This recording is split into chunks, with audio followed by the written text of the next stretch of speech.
তুমি তো ভেবেছ জানি খুব সহজেই পেয়ে যাবে রাসূলের ঠিক সাফায়াত। ঈমানের দাবি নিয়ে কাল আখিরাত পেয়ে যাবে সুবিশাল তুমি জান্নাত। তুমি তো ভেবেছ জানি খুব সহজেই পেয়ে যাবে রাসূলের ঠিক সাফায়াত। ঈমানের দাবি নিয়ে কাল আখিরায় পেয়ে যাবে সুবিশাল। নবী করিম সাল্লাল্লাহু আলাইহি সাল্লাম যে ইসলামের শরিয়া আমাদের কাছে রেখে গেছেন, সেই ইসলামের শরিয়ার সৌন্দর্যগুলোর কয়েকটাকে আমরা খুব সংক্ষেপে আলোকপাত করতে চাই। সর্বপ্রথম যে বিষয়ে কথা বলতে চাই তা হলো, আল্লাহ সুবহানাহু ওয়া তাআলা আমাদেরকে যে ইসলামের সুমহান আদর্শের অনুসারী করেছেন। আমরা বেশিরভাগ মুসলমান, আমরা মুসলিম বাই চান্স, জন্মের সূত্রে মুসলমান, বাবা মা মুসলমান, সেই হিসাবে আমরা মুসলমান। আমাদের পৃথিবীর অনেক কিছুকে জানার, বোঝার, শেখার সুযোগ হলেও যে ইসলাম আমার অনন্তকালের সুখ কিংবা দুঃখের ফয়সালা করবে, যে ইসলামের ভিত্তিতে আমার জান্নাত কিংবা জাহান্নামের সিদ্ধান্ত হবে, সেই ইসলাম সম্পর্কে একটু সময় নিয়ে পড়াশোনা করবার মতো সুযোগ আমাদের অনেকেরই হয়নি। যার কারণে ইসলামটা আমাদের কাছে অন্য 10টি মানুষের তৈরি করা ধর্মের মতো গতানুগতিক ধর্ম। এটা নিয়ে যদি আমরা একটু পড়াশোনা করার সুযোগ করতে পারি, আমরা যদি কোরআনটাকে একটু স্টাডি করতে পারি, আমরা যদি প্রিয় নবী সাল্লাল্লাহু আলাইহি সাল্লামের জীবনীটাকে একবার অন্তত শুরু থেকে শেষ পর্যন্ত পড়ে দেখতে পারি, আমরা যদি নবী করিম সাল্লাল্লাহু আলাইহি সাল্লাম এবং খোলাফায়ে রাশেদা তথা ইসলামের সোনালী যুগের স্বর্ণ মানবদের ইতিহাস একটু ঘেঁটে দেখতে পারি, তাহলে সেক্ষেত্রে আমাদের ইসলামটা গতানুগতিক না হয়ে ইসলামটা হবে আমাদের যথাযথ, এবং ইসলাম চর্চা করাটা হবে আমাদের জন্য তৃপ্তির, আনন্দের, এবং সেটি আমাদেরকে মানসিক প্রশান্তি এনে দিবে ইনশাআল্লাহ তাআলা। প্রিয় নবী সাল্লাল্লাহু আলাইহি সাল্লাম যে শরীয়ত আমাদের সামনে উপস্থাপন করে গেছেন, তার এই শরিয়ার যে সৌন্দর্য আছে সেগুলো নিয়ে আলোকপাত অনেক দীর্ঘ সময় নিয়ে করা যাবে। আমরা শুধু মোটা দাগে একটি বিষয় বলি, মুহাম্মদ সাল্লাল্লাহু আলাইহি সাল্লাম পৃথিবীকে কি দিয়ে গেছে। বিশেষ করে বিজ্ঞানের এই পৃথিবীতে, আপনারা সবাই সায়েন্সের ছাত্র, বিজ্ঞান মানুষের জীবনমানকে অনেক সহজ করেছে, উন্নত করেছে, অনেক কিছু দিয়েছে। বস্তুবাদের জোয়ারের এই জয় জয়কার যখন চলছে গোটা বিশ্বে, নীতি নৈতিকতা বা আদর্শ মানুষের জীবনে যখন খুবই গুরুত্বহীন একটি বিষয়, এই সময়টাতে আমাদের কাছে জাগতিক জীবনের সৌন্দর্য, জাগতিক জীবন কতটা সহজ হলো, এই বিষয়টা অনেক গুরুত্বপূর্ণ। এবং সেই কারণে মুহাম্মদ সাল্লাল্লাহু আলাইহি ওয়াসাল্লাম পৃথিবীতে বিজ্ঞানের কোন থিওরি আবিষ্কার করে গেছেন, মানুষের জীবনমান উন্নয়ন করার ক্ষেত্রে তার কি ভূমিকা ছিল, এরকম বিষয়াশয়গুলোকে আমরা উপস্থাপন করে তাকে অন্যদের সাথে আমরা তুলনা বা কম্পেয়ার করার চেষ্টা করি। অথচ মুহাম্মদ সাল্লাল্লাহু আলাইহি সাল্লাম বিশ্ববাসীকে যা দিয়ে গেছেন, তার অনুসারীরা, মুসলিম শাসকগণ, সোনালী যুগের স্বর্ণ মানবগণ, বিশেষ করে খোলাফা রাশেদা সহ তৎপরবর্তী যে মহান ব্যক্তিত্বগণ ছিলেন, তারা বিশ্বকে কি দিয়ে গেছে সেটার মূল্য কতখানি, এটা কোনো সংক্ষিপ্ত সময়ের বক্তব্য দিয়ে আসলে অনুধাবন করা সম্ভব নয়। আমি একটি বই রেকমেন্ড করতে চাই, যদি আপনাদের হাতে সময় থাকে। ভারতবর্ষের একজন বড় মনীষী ছিলেন, একজন বড় ইসলামিক স্কলার ছিলেন, ভারতের লখনৌর নদওয়াতুল উলামার সৈয়দ আবুল হাসান আলী আন-নাদবী রাহিমাহুল্লাহ, যিনি পশ্চিমের বড় বড় বিশ্ববিদ্যালয়গুলোতে একজন আলেম এবং ইতিহাসের ছাত্র হয়েও অতিথি লেকচারার হিসাবে বিভিন্ন সময় লেকচার দিতেন। মুসলিম বিশ্বের নোবেল খ্যাত বাদশাহ ফয়সাল অ্যাওয়ার্ড পাওয়া ভারতবর্ষের কয়েকজন ক্ষণজন্মা মনীষীদের একজন ছিলেন। তার লেখা একটা বই, মাযা খাসিরাল আলামু বিইনহিতাতিল মুসলিমিন, বইটি তিনি আরবিতে লিখেছেন। এই বইয়ের ভূমিকা তিনি লিখেছেন যে এই বই যখন আমি আরবি ভাষায় লিখি, তখনও পর্যন্ত আমি কোনো অ্যারাবিয়ানের সাথে আমার সাক্ষাৎ হয়নি, এবং কোনো আরব দেশে অন্য কোনো কাজে তো বটেই, এমনকি হজ বা ওমরা করার যাওয়ার সুযোগও আমার হয়নি। তার বয়স ছিল সম্ভবত তখন 17 কি 18। এই বয়সে তিনি যে বই লিখেছেন মাজা খাসির আল আলম বিন হেতাত আল মুসলিমিন আরবিতে, সেই বই নাই। মিডল ইস্টের এমন কোন সমৃদ্ধ লাইব্রেরি একটিও খুঁজে পাওয়া দুঃসাধ্য হবে। আমি 10-10টি বছর মিডল ইস্টে কাটিয়েছি।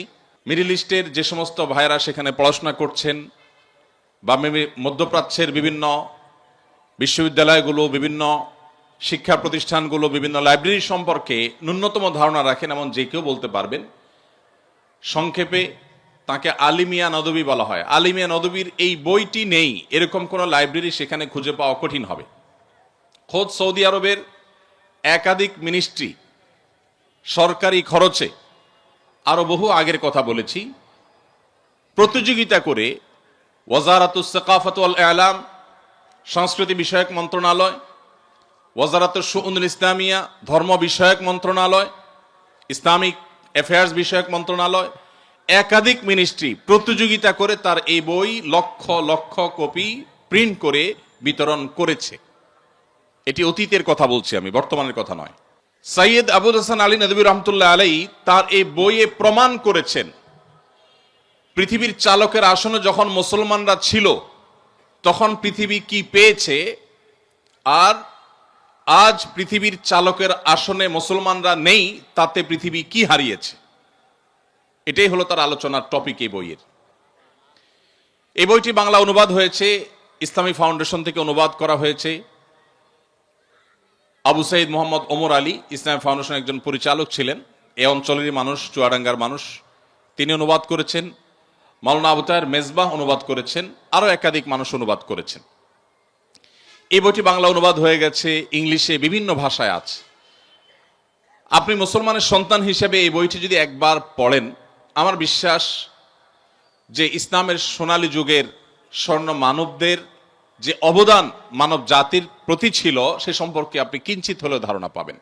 আমাদের দুর্ভাগ্যের বিষয় হলো আমরা সাবকন্টিনেন্টের মুসলমানরা বিশেষ করে আমরা শুনে শুনে মুসলমান হতে অনেক বেশি পছন্দ করি, স্বাচ্ছন্দ্য বোধ করি। আমরা ঘন্টাকে ঘন্টা ওয়াজ শুনতে খুব পছন্দ করি। পছন্দের বক্তার বক্তব্য 2-3 ঘন্টা 4 ঘন্টা শুনতে আমাদের কষ্ট হয় না। রাত 12টা-1টা পর্যন্ত এদেশে বহু ওয়াজ মাহফিল হয়, কিন্তু 1 ঘন্টার জন্য আমরা কোনো গুরুত্বপূর্ণ বই পড়ার সময় বেশিরভাগ ক্ষেত্রে বের করতে পারি না। আমার সামনে আপনারা যারা উপবিষ্ট আছেন, আমি আমার সময় তো শিক্ষার্থীবৃন্দদেরকে বলছি, আপনাদের এই বয়সে ছাত্র জীবনে অবসর সময় আপনারা চাইলে একটু সময় বের করতে পারেন। আমি শুধু আজ এই সিরাত সেমিনারের মাধ্যমে আপনাদেরকে উদাত্ত আহ্বান রেখে যেতে চাই, আপনার জীবনে একটি বারের জন্য হলেও পুরো কোরআনে কারিমের শুরু থেকে শেষ পর্যন্ত বুঝে বুঝে পড়ার চেষ্টা করবেন। নবী করিম সাল্লাল্লাহু আলাইহি সাল্লামের জীবনী যে কোনো একটা জীবনী গ্রন্থ, এটা শুরু থেকে শেষ পর্যন্ত কমপক্ষে একবার পড়ার চেষ্টা করবেন। এই দুটি কাজ করবার পর আপনি মুসলিম হিসেবে এই দুটি পাঠের আগের আপনার যে অবস্থান এবং তার পরের যে অবস্থান, এই দুটির মধ্যে আকাশ এবং পাতাল পার্থক্য আপনি নিজে অনুভব করতে পারবেন। আমরা সেই ধর্মের অনুসারী যেই ধর্ম 1450 বছর আগে আমাদেরকে নির্দেশ করেছে, প্রথম নির্দেশ ইকরা বিসমি রাব্বিকাল্লাযী খালাক, পড়ো তোমার প্রভুর নামে যিনি তোমাকে সৃষ্টি করেছেন, তার নামে তুমি পড়ো। আল্লাহ সুবহানাহু ওয়া তাআলা গোটা কোরআন জুড়ে বহু আদেশ করেছেন, বহু নিষেধ করেছেন, বহু দৃষ্টান্ত উপস্থাপন করেছেন, বহু ইতিহাস পর্যালোচনা করেছেন, কিন্তু পুরো কোরআন জুড়ে যত আদেশ নিষেধই থাকুক না কেন, প্রথম আদেশ আল্লাহ করেছেন পড়ো। এই যে পড়ার নির্দেশ, জ্ঞান অর্জন করবার নির্দেশ আল্লাহ সুবহানাহু ওয়া তাআলা প্রথম করেছেন, এটি 2024 সালের ঘটনা নয়। এটি আজ থেকে প্রায় 1500 বছর আগের ঘটনা। 1500 বছর আগের পৃথিবী যদি আমরা একটু কল্পনা করি, তাহলে আমাদের স্মৃতিপটে কি ভাসতে পারে? আমরা আমাদের দেশের প্রেক্ষাপটে যদি বলি, সময়ত শিক্ষকবৃন্দ বা যারা সিনিয়র আছেন, 40 বা 50+ যাদের এজ হয়ে গেছে, তারা বলতে পারবেন যে আমাদের এই দেশেও 20-30 বছর আগেও গ্রামাঞ্চলে অনেক মানুষ ছিল, ছেলে মেয়েদেরকে বলতো এত পড়ালেখা করে কি হবে, খেতে যায় কাজ করো। এখন এমন একটা সময় এসেছে, একজন খেটে খাওয়া দিনমজুর ভাই তিনিও তার ছেলে মেয়েকে জ্ঞান অর্জন করাবার, পড়ালেখা করাবার গুরুত্ব তিনি বুঝেন। এই যদি হয় 20, 30 বা 40 বছর আগের বাংলাদেশের কথা, তাহলে 1500 বছর আগের পৃথিবীর অবস্থা কেমন ছিল? সেই সমাজের বুকের উপর দাঁড়িয়ে মুহাম্মদ সাল্লাল্লাহু আলাইহি সাল্লাম উচ্চারণ করেছিলেন প্রথম নির্দেশ আল্লাহর পক্ষ থেকে পাওয়া ওয়াহি, ইকরা বিসমি রাব্বিকাল্লাযী খালাক। আজ পৃথিবীর এই চাকচিক্য দেখে যে সমস্ত মুসলিম ভাইয়েরা আমার ইসলাম নিয়ে হীনম্মন্যতায় ভুগছেন, যাদের মধ্যে এই সংশয় কাজ করছে যে আসলে আমরা মুসলমানরা পৃথিবীর জন্য কি করলাম? ইউরোপিয়ানরা আমাদেরকে সব দিয়েছে, পশ্চিমারা আমাদেরকে জীবনমানকে উন্নত করেছে, তাদের গবেষণা, তাদের থিওরি, তাদের জ্ঞান বিজ্ঞান, তাদের টেকনোলজি, তাদের শিল্প, এসব কিছু দ্বারা আমরা উপকৃত হচ্ছি। অ্যাজ এ মুসলিম আমার পূর্বপুরুষরা পৃথিবীকে কি দিয়ে গেছে, এটা নিয়ে দীর্ঘ আলোচনা করবার সুযোগ নেই। আমি শুধুমাত্র রেকমেন্ড করলাম, যদি সুযোগ থাকে, মুসলমানদের পতনে বিশ্ব কি হারালো বইটির অনুবাদ, আর আরবি নাম, মূল বইয়ের নাম হলো মাজা খাসিরাল আলম বিন হায়াতাতুল মুসলিমিন। বিভিন্ন ভাষায় অনুবাদ হয়েছে, বাংলায় একাধিক পণ্ডিত ব্যক্তি অনুবাদ করেছেন। তো এই বইটি আপনি পড়লে আপনার এই প্রশ্নের উত্তর পেয়ে যাবেন। মুহাম্মদ সাল্লাল্লাহু আলাইহি সাল্লাম তিনি পৃথিবীকে কি দিয়ে গেছেন? নবী করিম সাল্লাল্লাহু আলাইহি ওয়াসাল্লাম যে শরিয়া আমাদের সামনে রেখে গেছেন, তার যে জীবন দর্শন, আল্লাহর পক্ষ থেকে পাওয়া ওহীর ভিত্তিতে যে জীবন দর্শন, এটা যিনি রেখে গেছেন, এর মাধ্যমে মানবতাকে মর্যাদার সর্বোচ্চ আসনে তিনি আসীন করে গেছেন। কিভাবে? আপনারা জানেন, নবী করিম সাল্লাল্লাহু আলাইহি সাল্লামের আবির্ভাবের পূর্বে তখনকার আরবে মানুষের দাস ছিল। মানুষ নিজের হাতে প্রতিমা তৈরি করে তাকে পুজো করত। নবী করিম সাল্লাল্লাহু আলাইহি সাল্লামের বিভিন্ন হাদিস যদি আপনি পাঠ করেন, আপনি দেখবেন তিনি মানুষকে দুই ভাগে ভাগ করেছেন। এক শ্রেণী মানুষ আল্লাহর দাসত্ব করে, আরেক শ্রেণী মানুষ নিজের প্রবৃত্তির দাসত্ব করে। পৃথিবীতে দাস ছাড়া কেউ নেই, সবাই দাসত্ব করে।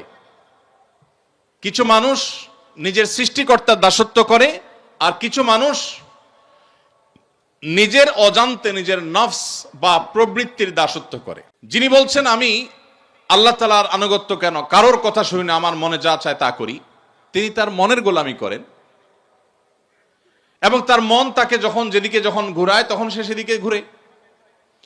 আল্লাহ রাব্বুল আলামিনের গোলামি যারা করেন, তাদের এই দাসত্ব, এটা তাদের মনে কখনো সংকীর্ণতা তৈরি করে না। সাধারণত দাসত্ব তো অনেক বড় কথা। কেউ কারোর অধীনে থাকতে মানুষ খুব বেশি স্বাচ্ছন্দ্য বোধ করে না। সৃষ্টিগতভাবে মানুষ চায় যে নিজের মতো চলতে। কারোর খবরদারি, কারোর কর্তৃত্বের অধীনে থাকা মানুষের কাছে কখনোই ভালো লাগে না। কিন্তু আল্লাহ রাব্বুল আলামিনের দাসত্ব, এটা যদি কেউ প্রকৃত অর্থে অবলম্বন করে থাকে, এটার এক্সারসাইজ যদি কেউ করে, এটার চর্চা যদি কেউ করে, তাহলে এই লোক আল্লাহর দাসত্ব করেও মানসিক যে প্রশান্তি এবং সুখ অনুভব করে, পৃথিবীর তথাকথিত মুক্তমনা, কোন ধর্মের অনুসরণ ছাড়া, সৃষ্টিকর্তার বিশ্বাস থেকে মুক্ত থেকে পৃথিবীতে মানুষ কখনো এতটা মানসিক সুখ বা শান্তি পেতে পারে না। আপনি নিজে আল্লাহ রাব্বুল আলামিনের দাসত্ব যদি কিছু কাল করে দেখেন, ফার্সি ভাষায় একজন কবি বলেছেন, সালেহাতু সাঙ্গে বুদিদিল খারাস আজমুদে এক জামানা খাকেবাস। বহুকাল তো আপনি পাথর হয়েছিলেন, মনে যা চেয়েছে তা করে বহুকাল বেরিয়েছেন। কিছু কালের জন্য পরীক্ষা করে হলেও একটু মাটি হয়ে দেখুন, আল্লাহ সুবহানাহু ওয়া তাআলার গোলামি এবং দাসত্বকে অবলম্বন করে দেখুন। আল্লাহর শপথ করে বলছি, আপনি আল্লাহর সামনে আপনার মাথাকে যখন অবনত করে আপনি তাসবিহ নিবেদন করবেন, আল্লাহর পবিত্রতা জ্ঞাপন করবেন, আপনার যে কোনো বিপদে, যে কোনো কষ্টে যখন দুহাত তুলে চোখের পানি ছেড়ে দিয়ে আল্লাহর কাছে আপনার মনের কথাগুলো তুলে ধরবেন, আপনি হালকা অনুভব করবেন। কোনো মানুষের কাছে যদি আপনি যে নিজের চাওয়ার কথা বলেন, কোনো মানুষের কাছে যদি আপনি কোনো কিছু বলেন, হাত পাতেন, তো মানসিকভাবে আপনার কষ্ট হবে, আপনার দুঃখ হবে, অপমান বোধ হবে, লাঞ্ছনা অনুভব হবে যে আমি অমুকের কাছে ছোট হয়েছি। কিন্তু আপনি আপনার সৃষ্টিকর্তাকে যদি কখনো সেজদা নিবেদন করে থাকেন, আপনি যদি কখনো আল্লাহর শানে সেজদা দিয়ে তার পবিত্রতা জ্ঞাপন করেন, পুরো অস্তিত্বকে যদি আপনি বিলীন করে দিয়ে থাকেন, আপনার এই জীবনে সবচেয়ে সুখে কাটা মুহূর্তগুলোর মধ্যে একটি অনুভব করবেন সেই পবিত্র সিজদাকে। ভাইরা আমার, এখানে অলৌকিক, অদৃশ্য এবং অবর্ণনীয় এক সুখ আল্লাহ সুবহানাহু ওয়া তাআলা রেখেছেন শুধু আল্লাহর গোলামি এবং দাসত্বের মধ্যে, যেটা মানুষ খেয়াল খুশি মতো চলে তার জীবনে কখনো অর্জন করতে পারে না। পৃথিবীর যে সমস্ত দেশে বা যে সমস্ত অঞ্চলের মানুষ নিজেদেরকে অনেক বেশি স্বাধীন মনে করে, আল্লাহ সুবহানাহু ওয়া তাআলার দাসত্বের শৃঙ্খল থেকে যারা তাদেরকে মুক্ত মনে করেন, সেই মানুষগুলোর এনভায়রনমেন্ট, তাদের পরিবেশ, তাদের প্রকৃতি আমাদের চাইতে অনেক সুন্দর। আপনারা যারা গিয়েছেন তারা বলতে পারবেন। ইউরোপের সে সমস্ত দেশগুলো মনে হবে ছবির মতো, গোটা দেশ লেক আর রং বেরঙের গাছে পরিপূর্ণ, মনে হবে যে সেই জান্নাতের যে বিবরণ শুনেছি দুনিয়াতে তার একটা নমুনা, যেন এত চমৎকার প্রকৃতি। অর্থনৈতিকভাবে সে রাষ্ট্র, সে সমাজ এতটা বলিষ্ঠ যে তাদের অভাব বলতে কিচ্ছু নেই। তাদের অবকাঠামো এত সুন্দর, এত চমৎকার যে কোনো রাস্তাঘাট, কোনো কালভার্ট, কোনো বিল্ডিং, কোনো স্থাপনা, কোনো জায়গায় আপনি ত্রুটি খুঁজে পাবেন না, খুঁত খুঁজে পাবেন না। যেদিকে চোখ যাবে শুধু নিখুঁত আর নিখুঁত দেখতে পাবেন। এত ডিসিপ্লিন, এত শৃঙ্খলা, মুগ্ধ হওয়ার মতো সব কিছু সেখানে আছে। এবং প্রতি বছর একবার করে বিশ্বের সুখী দেশের তালিকা হয়, সে তালিকায় তারা শীর্ষে থাকে। 1, 2, 3, 4, 5, 6 সব তাদের দখলে থাকে, সবচেয়ে সুখী দেশ। ইন্টারেস্টিং বিষয় হলো, সবচেয়ে সুন্দর অবকাঠামো, সবচেয়ে সুন্দর প্রকৃতি, সবচাইতে অর্থনৈতিকভাবে বলিষ্ঠ দেশ, অপরাধ প্রবণতার সবচেয়ে কম, সবচেয়ে ডিসিপ্লিন এবং সুশৃঙ্খলার দেশ, এমনকি সুখী দেশের তালিকায় শীর্ষে থাকা দেশগুলো, সেগুলোতে আপনি যদি খোঁজ খবর নেন, একটু গুগল করে দেখেন, আপনি দেখবেন আত্মহত্যার প্রবণতা পৃথিবীর সবচাইতে বেশি।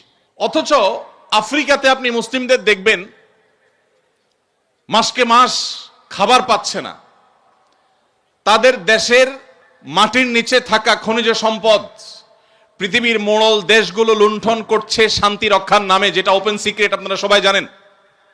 শান্তি রক্ষার নামে ওই আফ্রিকার গরিব মুসলিম দেশগুলোর খনিজ সম্পদগুলো লুট করছে পৃথিবীর মোড়লরা, যারা আমাদেরকে সকাল বিকাল মানবতার জিকির আর ফিকির শোনায়, সবক শোনায়, যাদের দেখে আমরা মুগ্ধ হই, যাদের দেখে আমরা অবাক হই, তাদের মতো হওয়ার জন্য আমরা লালায়িত থাকি। সেই ভদ্রবেশী মানুষগুলো আফ্রিকার ওই সমস্ত দেশগুলোকে লুটে পুটে খাচ্ছে, যেটা ওপেন সিক্রেট, আজকের পৃথিবীতে জানে না এমন মানুষ পাওয়া কঠিন। ভাইরা আমার, ওই মানুষগুলোর সবই আছে, পৃথিবীর মোড়লগিরি, মাতবরি সবই তাদের কাছে আছে, কিন্তু মানসিক শান্তি নাই। আফ্রিকার ওই গরিব অঞ্চলের মুসলমানদেরকে আপনি দেখবেন মানসিকভাবে তারা অনেক বেশি শান্তিতে আছে, তাদের মধ্যে আত্মহত্যার প্রবণতা অনেক কম। এমনকি আমাদের মতো এরকম গরিব দেশ, যে দেশটির হাজারটা সমালোচনা করার দিক পাবেন আপনি, অথচ আমাদের এই প্রিয় স্বদেশেও আপনি তাদের মতো আত্মহত্যার প্রবণতা দেখবেন না। আপনি যদি জাপানে, কোরিয়াতে যান, পৃথিবীর সবচেয়ে সভ্য ভদ্র মানুষ বলা হয় জাপানিজদেরকে, কোরিয়ানদেরকে, তাদেরও একই অবস্থা, এত সুন্দর নেচার, সবকিছু সুন্দর, কিন্তু কেউ বাঁচতে চায় না, মানসিক সুখ নাই। তাদের জীবন তারা কতটা উপভোগ করতে পারছেন, এটা নিয়ে আপনি যদি একটু উন্মুক্ত মনে স্টাডি করেন, আপনার কাছে দিন আলো মতো পরিষ্কার হয়ে যাবে। মুহাম্মদ সাল্লাল্লাহু আলাইহি সাল্লাম যে কাজটি করেছেন সেটি হলো পৃথিবীর মানুষকে আল্লাহর গোলামি এবং দাসত্বের পথে এনে রেখে গেছেন। আর আল্লাহর দাসত্ব করা মানুষ আর কারোর দাসত্ব করে না। তার চাইতে স্বাধীন আর কেউ হয় না, তার চাইতে শান্তিতে আর কেউ থাকে না, তার চাইতে মানসিক সুখ আর কেউ লাভ করে না। এই জিনিসটি মুহাম্মদ সাল্লাল্লাহু আলাইহি সাল্লাম আমাদেরকে দিয়ে গেছেন। মুহাম্মদ সাল্লাল্লাহু আলাইহি সাল্লাম সেই জীবন দর্শন দিয়ে গেছেন। তার যে শরিয়া, সে শরিয়ার আরেকটা সৌন্দর্য হলো এখানে কোনো জবরদস্তি নাই, কোনো বাড়াবাড়ি নাই। কোরআনে কারীম আল্লাহ বলেছেন, লা ইকরাহা ফিদ্দীন, ধর্ম গ্রহণে কোনো প্রকার জবরদস্তি চলবে না। আমি আবারও ফিরে যেতে চাই সেই 1450 বছর, 1500 বছর আগে। 2024-এর এই পৃথিবীতে অনেক সুন্দর সুন্দর কথা বলা ফ্যাশনের ব্যাপার, মত প্রকাশের স্বাধীনতার কথা, এটা আজকালকার যুগের বেশ চমকপ্রদ একটি স্লোগান। এই স্লোগান যে যত বেশি দিতে পারে সে ততটা আধুনিক হিসাবে সাব্যস্ত হয়। কিন্তু 1450 বছর আগের পৃথিবী যদি আপনি চিন্তা করে দেখুন, সেই পৃথিবীতে নবী করিম সাল্লাল্লাহু আলাইহি সাল্লাম বলেছেন, লা ইকরাহা ফিদ্দীন, ধর্ম গ্রহণে কোনো জবরদস্তি চলবে না, কোনো প্রকার রক্তপাত ছাড়া, দু চারটা বিচ্ছিন্ন ঘটনা ছাড়া, উল্লেখযোগ্য কোনো প্রকার রক্তপাত ছাড়া মুহাম্মদ সাল্লাল্লাহু আলাইহি সাল্লাম যেখানে মক্কা বিজয় করেছেন, তিনি নির্দেশ করলে মক্কার সমস্ত মানুষ ইসলামের ছায়াতলে আসতে বাধ্য হতো।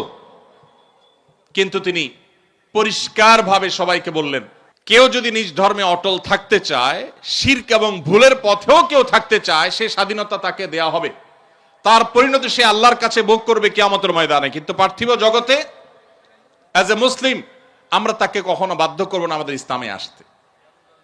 নবী করিম সাল্লাল্লাহু আলাইহি সাল্লাম যখন মদিনায় গেলেন, তখনও কোনো জবরদস্তি করে একটি মানুষকে ইসলামের ছায়াতলে আনেননি। যখন তিনি মক্কায় ছিলেন তখনও করেননি। মক্কা যখন বিজয়ীর ভেষে যখন মক্কায় তিনি প্রবেশ করলেন, তখনও তিনি কাউকে জবরদস্তি করেননি। তার পরবর্তীতে যত শাসক ইসলামের ইতিহাসে এসেছে, পরবর্তী সময়কার শাসকদের কথা বলছি, তাদের অনেকের অনেক ভুল ছিল, অনেকের অনেক ত্রুটি ছিল, তাদের দুধের ধোয়া আমি বলছি না। কিন্তু একটা জায়গায় মুসলিমরা অন্য সবার চাইতে ইউনিক, সেটা হলো যে মুসলিম শাসকরা সচরাচর, বিচ্ছিন্ন ঘটনা থাকতে পারে, সচরাচর তারা ম্যাসিভ লেভেলে জবরদস্তি করে কাউকে ইসলামে তারা আনেন নাই। শুধু ভারতবর্ষে মুসলিমদের যে শাসনের ইতিহাস, সেটা যদি আপনি একটু অধ্যয়ন করেন, আপনি অবাক হতে বাধ্য হবেন। মুসলিমদের শাসনের কেন্দ্র ছিল দিল্লি, অথচ দিল্লিতে মুসলমানদের সংখ্যা সর্বকালেই সবচাইতে কম। কোন কালেই ভারতবর্ষে মুসলিম শাসনের কেন্দ্র এই বাংলাদেশ বা এই অঞ্চল ছিল না। কিন্তু আল্লাহ সুবহানাহু ওয়া তাআলা আমাদের পূর্বপুরুষদেরকে হেদায়েত নসিবে রেখেছেন, তারা ঈমান এনেছেন। যদি মুসলমানরা জোর করে মানুষকে ইসলামে দাখিল করাতো, ইসলামে প্রবেশ করাতো, তাহলে সেক্ষেত্রে সেই সময়টাতেই জোর করে দলে দলে মানুষকে ইসলামে তারা প্রবেশ করাতেন। ইসলামের একটা অন্যতম সৌন্দর্য হলো যে আজকের যুগে মত প্রকাশের স্বাধীনতা কথা বলাটা অনেক সহজ, সেই পরিবেশ আছে। মানুষ আধুনিক বিশ্বে এখন মত প্রকাশের স্বাধীনতাকে অনেক রেসপেক্ট করে, কিন্তু নবী করিম সাল্লাল্লাহু আলাইহি সাল্লাম ১৫০০ বছর আগে সেটা করে গেছেন। প্রত্যেকটা মানুষকে ধর্ম গ্রহণের ক্ষেত্রে পরিপূর্ণ স্বাধীনতা দিয়েছেন এবং কোনো প্রকার জবরদস্তি কারোর উপরে কখনো তিনি আরোপ করেননি।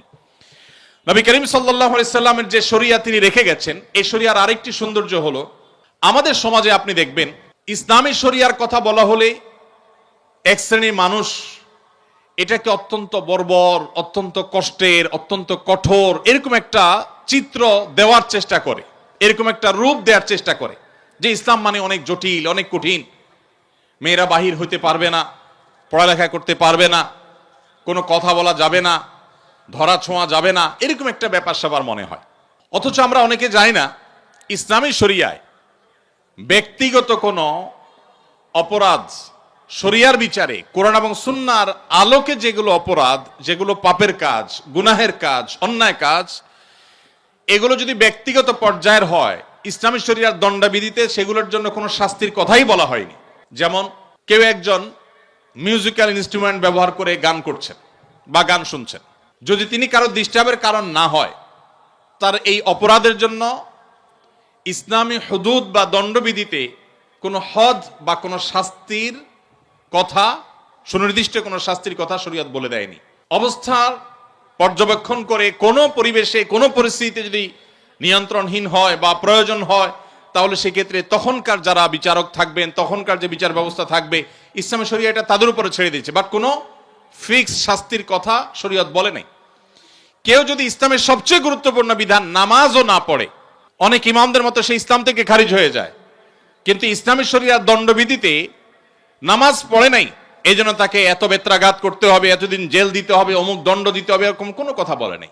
এভাবে একজন মানুষ মুসলিম হয়েও যদি অনেক অপরাধে লিপ্ত হয়, যেই অপরাধটার ক্ষতি ওই ব্যক্তির উপরেই শুধুমাত্র বর্তাবে, সমাজের উপরে বর্তাবে না, শরীয়ত ওইটার জন্য কোনো শাস্তির বিধানের কথা পরিষ্কার করে নির্দিষ্ট করে বলেইনি।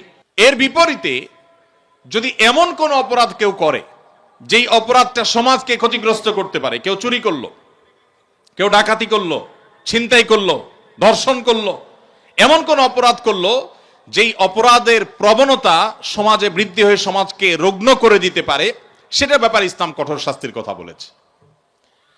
তাহলে ইসলামী শরিয়া মানেই যে ভীতিকর একটা বিষয়, এটাকে নানাভাবে পশ্চিমারা আমাদের সামনে তুলে ধরেছে, আমরা সেটাকে গিলছি গোগ্রাসে আমাদের দেশের এক শ্রেণীর মিডিয়া ইসলামকে, ইসলামী শরিয়াকে আসামের কাঠগড়ায় রেখে এমনভাবে আমাদের সামনে চিত্রায়িত করেছে মনে হয় ইসলামী শরিয়া মানে বিরাট ভয়ঙ্কর কিছু। অথচ এখানে ব্যক্তিগতভাবে আপনি ইসলাম লঙ্ঘন করলেও ইসলাম তার জন্য কোনো ইসলামের দণ্ডবিধিতে কোনো দণ্ডের, সুনির্দিষ্ট দণ্ডের কথা বলেনি, কোনো হদের কথা বলেনি। একটি সমাজে মানুষ স্বাধীনতা যতটুকু ভোগ করার সুযোগ পেতে পারে তার সবটুকুন ইসলাম রেখেছে। যখনই মানুষের কোনো স্বাধীনতা সমাজকে ক্ষতিগ্রস্ত করবে, অন্যদের মধ্যে সেটা প্রভাবিত হবে, তখন ইসলাম সেখানে ইন্টারফেয়ার করেছে এবং সেখানে দণ্ডবিধির কথা বলেছে।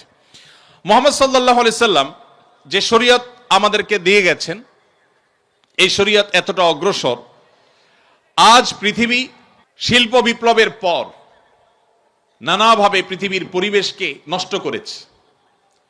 পশ্চিমাদের কাছে এখন সবচাইতে মুখরোচক স্লোগানের নাম হলো পরিবেশ রক্ষা। পৃথিবীর সবচেয়ে বেশি বাজেট আজকের পৃথিবীতে পরিবেশের জন্য।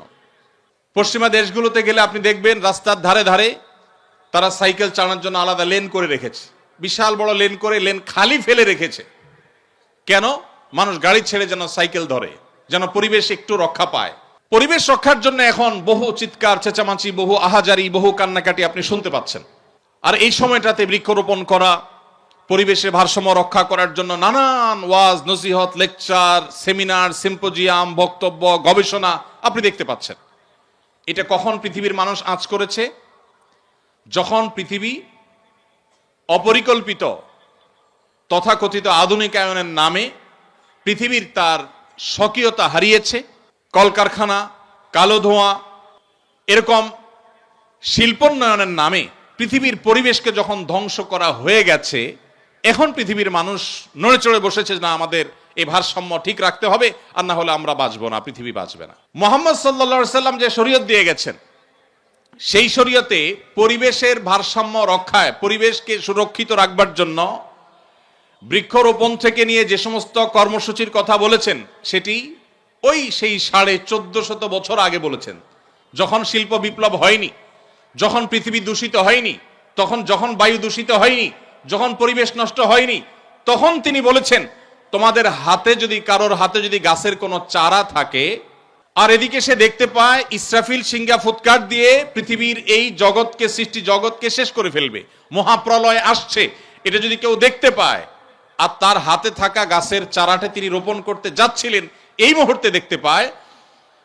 মহাপ্রলয় হয়ে সব ধ্বংস হয়ে যাবে, এই চারা তো থাকবার কথা নয়, এই রকম পরিস্থিতিতেও যেন তিনি গাছ রোপণ করতে দ্বিধা না করেন, ওই সময়ও যেন সে তার হাতে থাকা গাছের চারাটাকে রোপণ করে দেয়। নবী করিম সাল্লাল্লাহু আলাইহি সাল্লাম যখন পরিবেশ রক্ষার জন্য এই রকম নির্দেশনা দিয়েছেন, বৃক্ষরোপণের গুরুত্ব আরোপ করেছেন, মদিনাবাসীকে কৃষি কাজের জন্য উদ্বুদ্ধ করেছেন, কোরআন এবং হাদিসে শুধু কৃষির উপরে যে সমস্ত আয়াত এবং হাদিসগুলো আছে, কয়েক শত আয়াত এবং হাদিস আছে শুধুমাত্র কৃষি কাজের গুরুত্ব আরোপের জন্য, আমরা সেগুলো চর্চা নাই।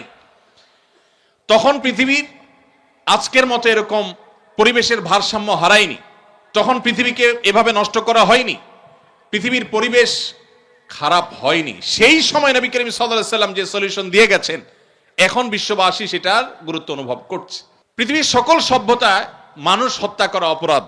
মুহাম্মদ সাল্লাল্লাহু আলাইহি সাল্লাম যে শরীয়ত দিয়েছেন, সেখানে মানুষ হত্যা করা তো বটেই, কোন মানুষকে হত্যার জন্য অথবা হত্যার উদ্দেশ্য ছাড়া দুষ্টমি করেও যদি কেউ ভয় দেখায়, অনেক সময় বন্ধু বান্ধব একে অন্যকে দুষ্টামি করে ছুরি ধরেন, ভয় দেখান, কোন অস্ত্র দিয়ে ভয় দেখান, নবী করিম সাল্লাল্লাহু আলাইহি সাল্লাম কঠোরভাবে সেটাও করতে নিষেধ করেছেন। কারণ সব মানুষের হার্ট একরকম হবে না, অনেক দুর্বল চিত্তের মানুষ আছে, অনেকে সেখান থেকে অসুস্থ হতে পারে, অনেকে দুর্ঘটনার শিকার হতে পারে। মানুষ হত্যা তো অনেক পরের কথা, মানুষ হত্যার প্রচেষ্টাও তো অনেক পরের কথা, দুষ্টমি করে বা কোনোভাবে কাউকে ভীতি প্রদর্শন করা পর্যন্ত ইসলামে নিষেধ করা হয়েছে। সারা বিশ্বের সমস্ত সভ্যতায় কোনো নারীকে উত্ত্যক্ত করা, শারীরিক বা মানসিকভাবে তাকে হ্যারাসমেন্ট করা, এটা অপরাধ সব সমাজে। ইসলাম তার চাইতে আরো এক ধাপ এগিয়ে। মুহাম্মদ সাল্লাল্লাহু আলাইহি সাল্লাম যে জীবন দর্শন আমাদেরকে দিয়ে গেছেন, সেখানে কোন নারীকে আপনি মুখে অশোভন উক্তি করে তাকে লাঞ্ছিত করা, তাকে হেনস্থা করা, শারীরিকভাবে মানসিকভাবে তাকে হেনস্থা করা, এগুলো তো অপরাধ বটেই। ইসলাম আরো এক ধাপ এগিয়ে বলছে, কোন নারীর সৌন্দর্য অবলোকন করে মনে মনে তুমি যদি তাকে রেপ করো, মনে মনে যদি তাকে নিয়ে তুমি বাজে নোংরা চিন্তা করো, জঘন্য কল্পনা করো, ধর্ষণ করো, তাহলে সেটাও অপরাধের খাতায় গণ্য হবে। পৃথিবী যেটাকে অপরাধ মনে করে না, একজন নারী তার সৌন্দর্য দেখে মনে মনে আপনি বাজে চিন্তা করলেন, মনে মনে খারাপ চিন্তা করলেন, আপনি কল্পনা এবং জল্পনার জগতে আপনি তাকে ধর্ষণ করলেন। আপনার সেই কল্পনাগুলোকে যদি আপনি মুখের ভাষায় প্রকাশ করেন, পৃথিবীর কোন নারী সেটাকে স্বাভাবিকভাবে নিবে না। যত উদারতার কথা বলেন, কোন অমুসলিম নারীও এটাকে কখনো স্বাভাবিকভাবে নিবে না। আপনি যেটা মনের কল্পনার জগতে তাকে নিয়ে ভাবছেন, সে নোংরা কথাটা যদি মুখে প্রকাশ করেন, আপনাকে সুযোগ পেলে সে জুতা পিটা করবে। তার সেই অধিকার, এই যে মনে মনেও কেউ তাকে নিয়ে বাজে চিন্তা করতে পারবে না, এটা পৃথিবীর কোন সভ্যতা সংরক্ষণ করে নাই, ইসলাম সংরক্ষণ করেছে। কিভাবে ইসলাম সংরক্ষণ করেছে? পরিষ্কারভাবে নবী সাল্লাল্লাহু আলাইহি সাল্লামের হাদিস রয়েছে, জিনাল আইনি আন-নাযর, কোন নারীর প্রতি লোলুপ দৃষ্টিতে তাকিয়ে জঘন্য চিন্তা করলে তুমি, এই তোমার দৃষ্টিটাও একটা ব্যভিচার হিসাবে তোমার অ্যাকাউন্টে লেখা হবে, তোমার অপরাধ হিসাবে গণ্য হবে, কিয়ামতের ময়দানে শাস্তি তোমাকে পেতে হবে। কেন? একজন নারীকে তুমি শারীরিকভাবে হেনস্থা করো নাই, মানসিকভাবে হেনস্থা করো নাই, কিন্তু তোমার দৃষ্টি দিয়ে তাকিয়ে মনে মনে তাকে নিয়ে জল্পনা কল্পনা করে এই মনোজগতে তাকে তুমি রেপ করেছো, এই জন্য তোমার আল্লাহর কাছে জবাবদিহি করতে হবে, কিয়ামতের ময়দানে শাস্তির মুখোমুখি হইতে হবে। এটাকে অপরাধ হিসাবে গণ্য করেছে। পৃথিবীর কোন সভ্যতা যেটাকে অপরাধ হিসাবে গণ্য করেনি।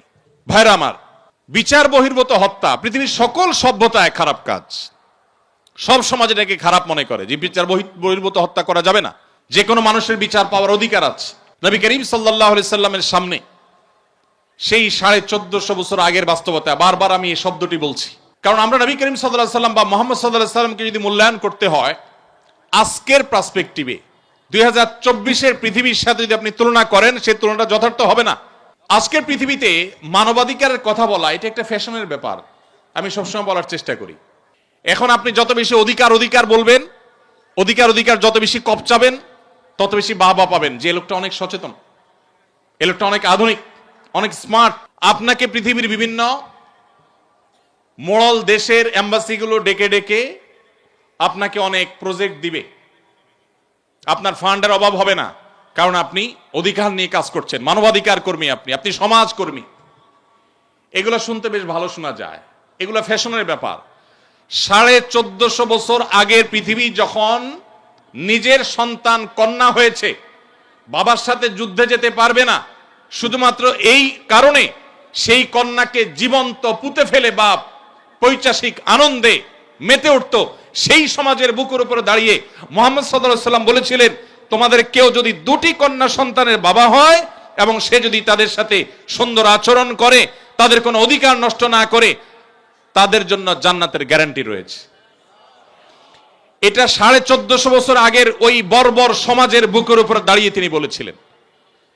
যে আরাবিয়ানরা তাদের বাইরের মানুষকে, অন্য ভাষার মানুষকে মানুষ মনে করতে 10 বার ভাবত, সেই সমাজের মানুষের বুকের উপরে দাঁড়িয়ে ঐতিহাসিক বিদায় হজের ভাষণে তিনি বলেছিলেন, আলা লা ফাদলা লি আরাবিয়্যিন আলা আজমি ওয়ালা লি আজমিয়্যিন আলা আরবি। মনে রাখবে, কোন আরাবিয়ানের কোন শ্রেষ্ঠত্ব নাই কোন নন আরাবিয়ানের উপরে। একজন কালো রঙের আফ্রিকান মানুষের কোন প্রকার তার উপরে কোন আরাবিয়ান সাদা চামড়ার মানুষের কোনো মর্যাদা নেই। মর্যাদা হবে মানুষের তাকওয়ার ভিত্তিতে, মানুষের মানসিকতার ভিত্তিতে, কর্মের ভিত্তিতে।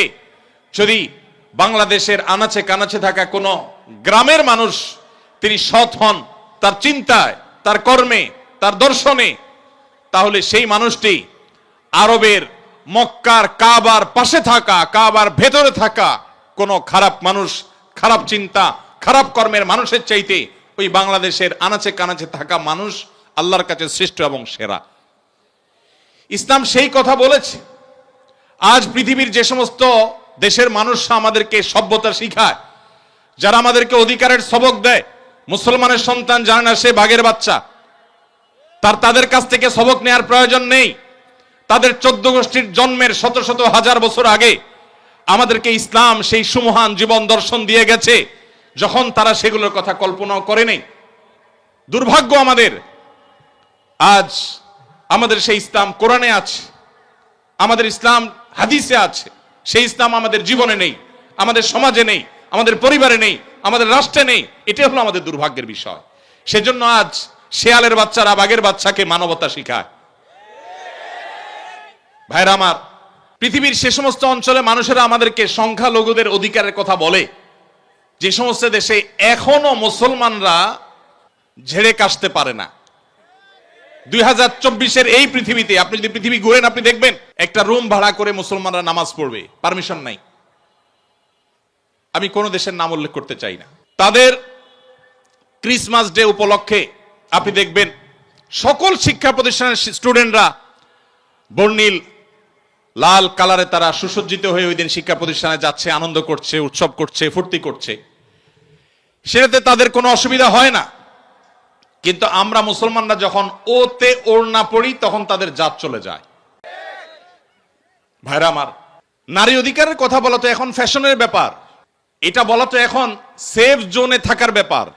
আপনি যত বেশি নারী অধিকার নিয়ে কপচাবেন, তত বেশি ওই যে বিদেশি এম্বাসিগুলো এসে আপনাকে সেদে সেদে প্রজেক্ট দিয়ে যাবে, পত্রিকাগুলো আপনাকে কাভারেজ দিবে। মুহাম্মদ সাল্লাল্লাহু আলাইহি সাল্লাম যখন নারী মুক্তির জন্য কাজ করেছেন, তখন পৃথিবীতে বাহবা দেওয়ার কেউ ছিল না। গোটা সমাজের বিপরীতে একা দাঁড়িয়ে, ওই সমাজের বুকের উপরে দাঁড়িয়ে নারী অধিকারের ওয়াজ করেন নাই, নারী অধিকারকে প্রতিষ্ঠা করে দিয়ে গেছেন।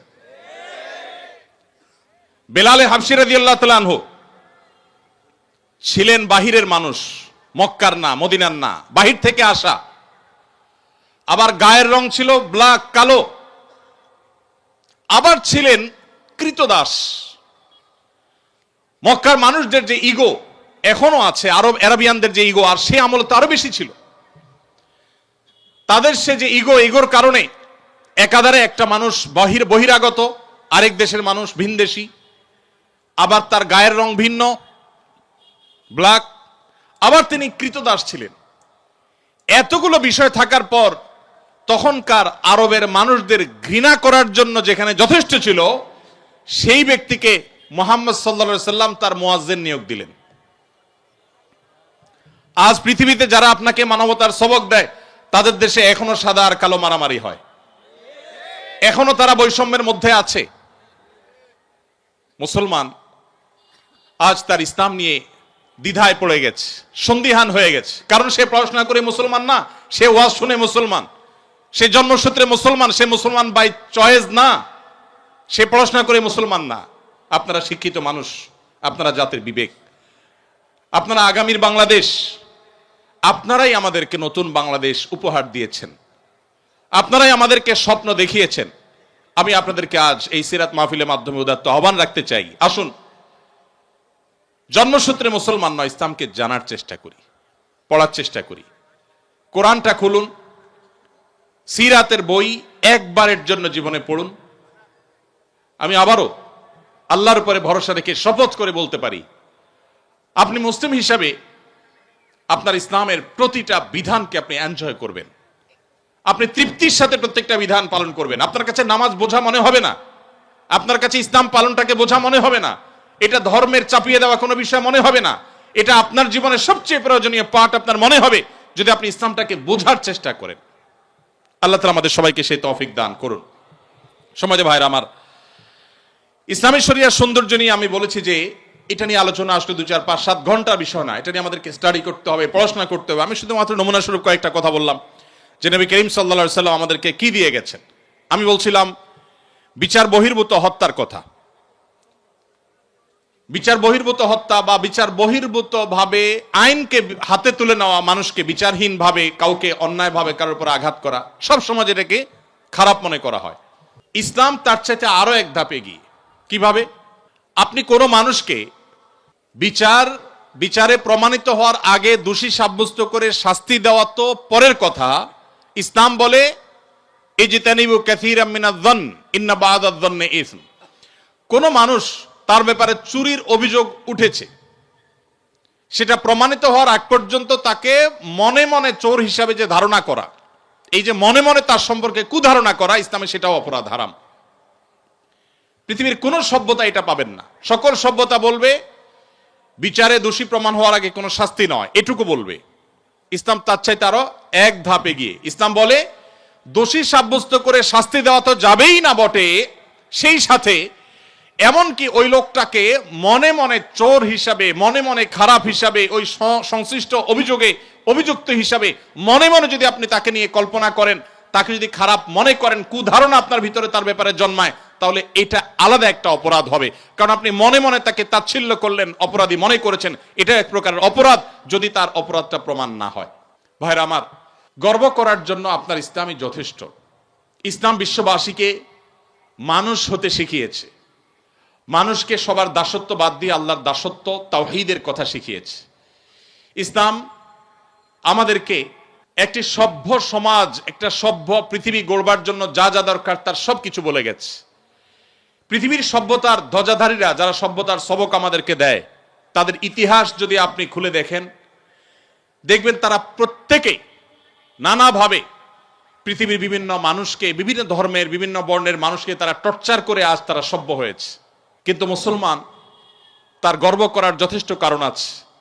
প্রিয় নবী মুহাম্মদ সাল্লাল্লাহু আলাইহি সাল্লাম, তাকে আল্লাহ তাআলা যে দিন দিয়েছেন, এই দিন পৃথিবীতে বিস্তার করবার জন্য আজকের সভ্যতার ভেগধারী মানুষগুলো, যাদের দ্বারা আমরা অনেক বেশি প্রভাবিত, যারা আমাদেরকে আষ্টে পৃষ্ঠে গ্রাস করে ফেলেছে, যারা আমাদের নিজস্ব সংস্কৃতি পর্যন্ত আমাদেরকে ভুলিয়ে দিচ্ছে, সে মানুষগুলো দ্বারা আমরা প্রভাবিত হয়ে গেছি, কারণ ইসলামকে আমরা ভালো করে জানি না।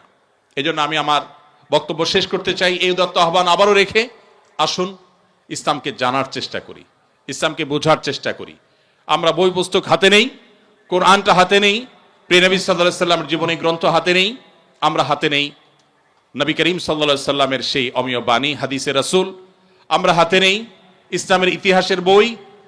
এগুলো আমাদের চোখ খুলে দিবে, এগুলো আমাদের সামনের সে অন্ধকার পর্দাকে দূর করে দিবে, ইসলামকে নতুন করে অনুভব করার, উপলব্ধি করার সুযোগ এনে দিবে।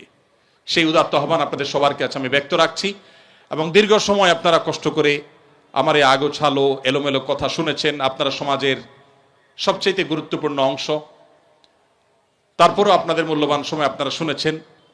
মাননীয় ভিসি মহোদয় সহ অন্যান্য শিক্ষকবৃন্দ আমাকে সুযোগ করে দিয়েছেন কিছু কথা বলবার জন্য। আমি খুব গোছানো ভালো বক্তব্য দিতে পারি যে সেরকম না, তারপর আপনারা সময় নিয়ে শুনেছেন, সেজন্য আপনাদেরকে ধন্যবাদ। যদি ভালো কিছু বলে থাকি, আল্লাহ তাআলা আমাকে, আপনাদের সবাইকে আমাদের আমল করার তৌফিক দান করুন। আমাদের সবাইকে ইসলামের আলো দ্বারা আলোকিত হয়ে আমাদের প্রিয় স্বদেশ, প্রিয় মাতৃভূমি এবং গোটা মানব জাতিকে আলোকিত করার তৌফিক আল্লাহ তাআলা আমাদের সবাইকে দান করুন। জাযাকুমুল্লাহু খায়রা ওয়া আখিরু দাওয়ানা আলহামদুলিল্লাহি রাব্বিল আলামিন।